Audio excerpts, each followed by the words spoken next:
Mavis the quarry diesel had been working late. She had been trapped by a set of points up at the quarry and had to deliver a very behind schedule train of stone. She liked working in the dark. It was unusual for her to be up past sunset. She found it peculiar how everything looked rather eerie at night, especially with the fog. She was just approaching the tram road when suddenly a dog ran out in front of her. Driver, brakes! Her driver applied her brakes as she squeaked and slipped on the rails, the trucks pushing her further to the tram road. Mavis shut her eyes and waited for the impact. She finally stopped beyond the signpost. What happened? I hit a dog. It ran out in front of me. I couldn't stop in time. The guard and driver looked puzzled. I didn't see a dog. Didn't hear one either. There's no dog around here. We would have felt a bump. Mavis opened her eyes and looked about. There really wasn't any sign of a dog. I saw it. Her driver climbed back inside her cab while the guard returned to his van. They set off slowly, Mavis keeping her eyes peeled for any signs of a dog. Sorry, little dog. They reached Farquhar where Toby was waiting to take the train on. Good evening, Mavis. Is something the matter? Mavis sighed and explained about the dog. I know I saw it, but my God and driver don't believe me. Well, I believe you, Mavis. I know you wouldn't cause such a commotion over nothing. Oh, thank you, Toby. I just wish I could explain what I saw. I wish I could too, but this stone is delayed enough as it is. Have a safe journey home now.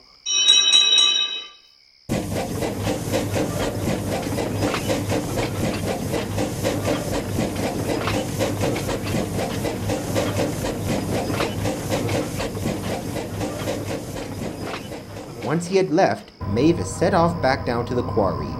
She slowed down as they approached the tram road again. See, Mavis? Not a dog in sight. You must have been saying things. I know I saw one.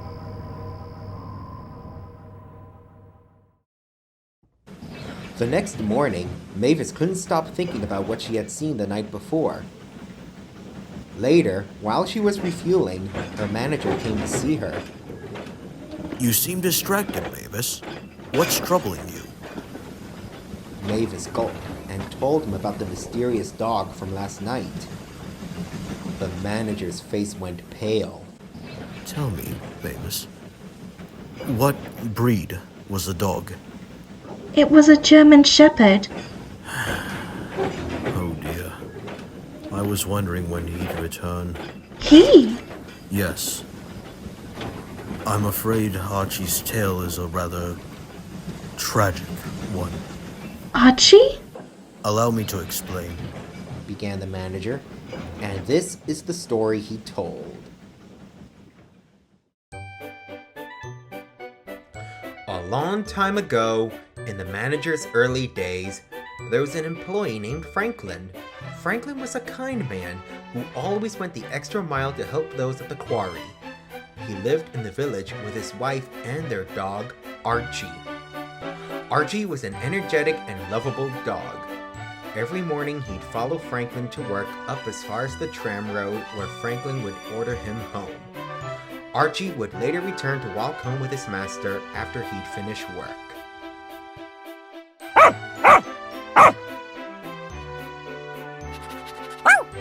Franklin got along with all the other employees, all except one. There was an older employee named Rupert. He had worked at the quarry for a long time, and life hadn't been very kind to him.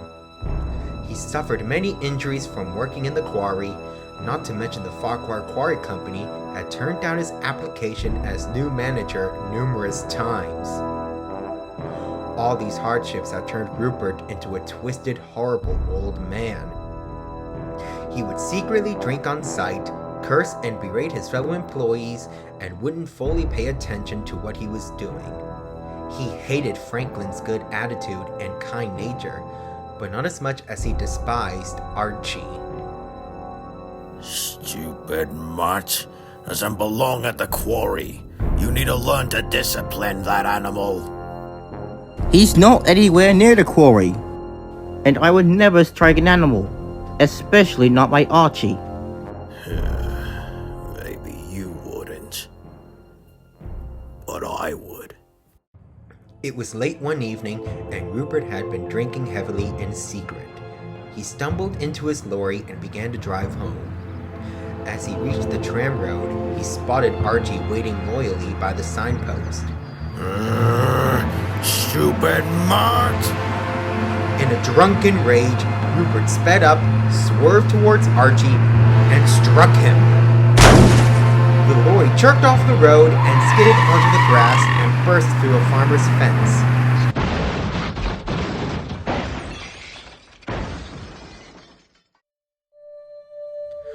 Franklin and the quarryman heard the commotion and ran down to see what had happened. When Franklin saw his poor pet, his kind heart shattered, and he wept for his loyal dog. Eventually, Rupert was sent to prison for his reckless and dangerous behavior, but Franklin was still traumatized after what had happened. He and his wife left Sodor shortly after to find new jobs on the mainland. Mavis looked at the manager solemnly as he finished his tale. But why does Archie's spirit stay on the tram road? I believe that he is still waiting for Franklin to walk home with him. And that he can't move on otherwise. But surely he would have learnt all those years of waiting that Franklin isn't coming. I mean, Archie must know that he is a ghost. Well, that's just it, Mavis. How do you tell a dog it's dead? And with that, the manager returned to his office, leaving Mavis with a lot to think about.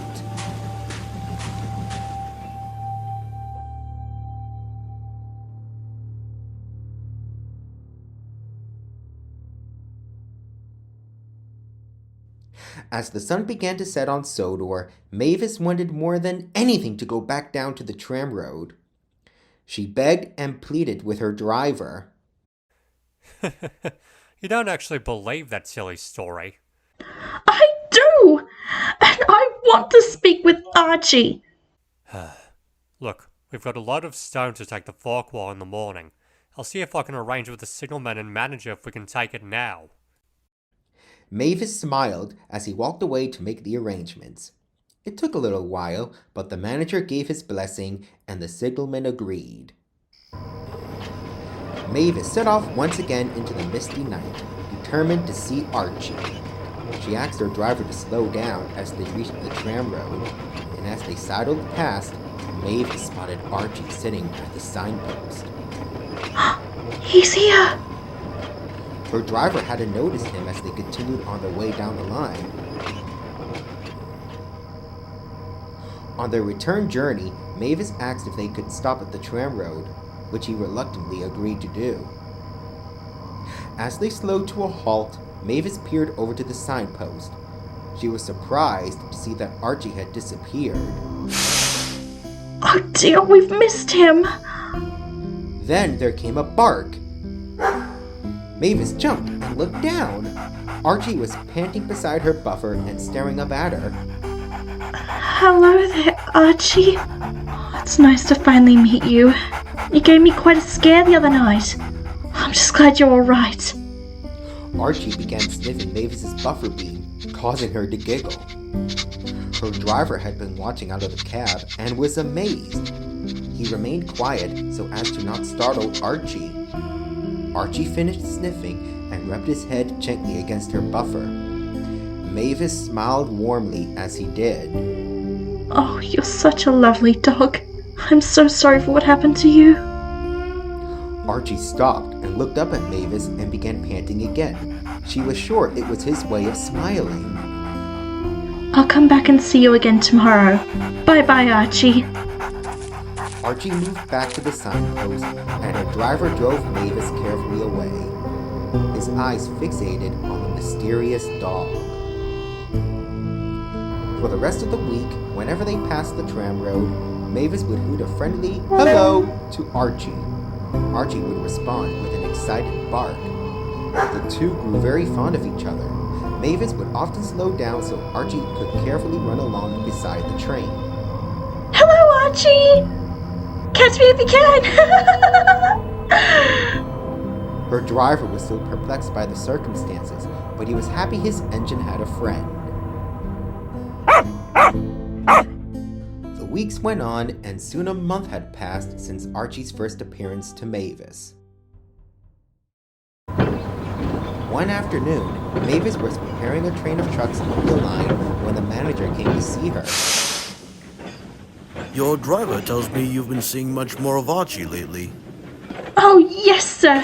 He's been keeping me company on my stone deliveries. That's lovely to hear. It's nice to know Archie has somebody to always keep in company, and vice versa. And you'll always know where to find him. I reckon he'll stay by the tram road forever, now that he has you.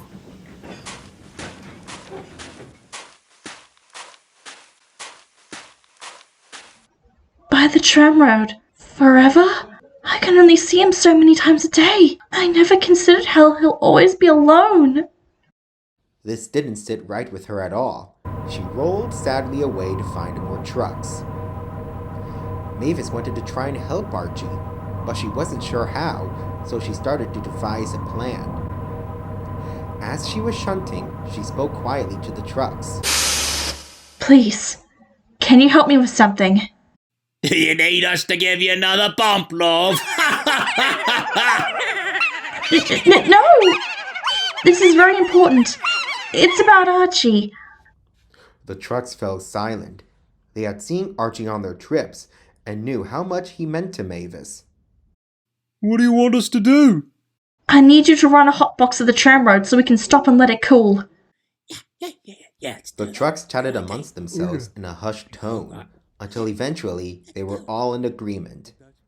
Mavis gave quiet thanks and continued to arrange them. The last train of the day was soon ready. Mavis scuttled carefully out of the quarry, her driver none the wiser to her plan. As they reached the tram road, Mavis hooted her horn loudly. This was the signal for the trucks. No! Whoa! Her driver stopped the train right on the tram road. He clambered down as the guard ran up to him. Stupid things, we're in a hotbox. We can't move until it's cool. You can join me in my van for a cup of tea while we wait. The driver, delighted by the idea of cuppa, followed the guard back to his brake van. Looks like you've got company. Hello, Archie. Hello, boy.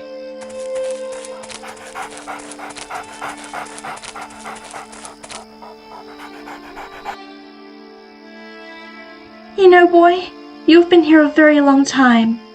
Maybe it's time you went home? Archie tilted his head to the side in confusion. Mavis put on a brave face. I'm sure your master misses you dearly.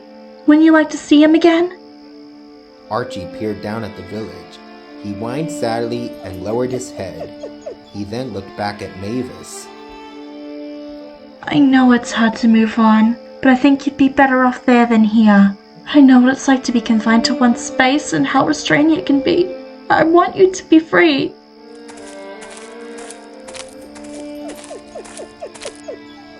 You've been a dear friend to me, and I'll never ever forget you.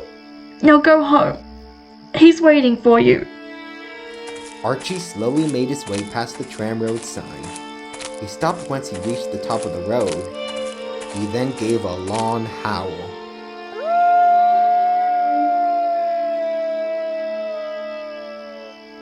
It wasn't a sad or lonely howl. but a grateful one. Mavis shut her eyes. She gave a long, heavy sigh as she tried to regain control of her emotions.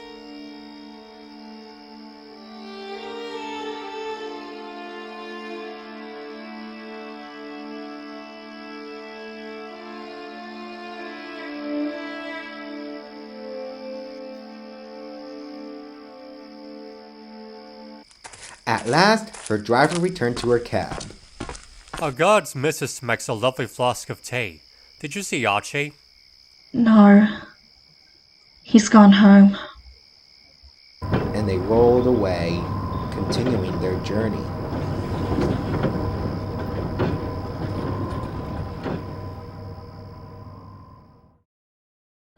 Archie was never sighted again after that, but Mavis knows he is in a much happier place.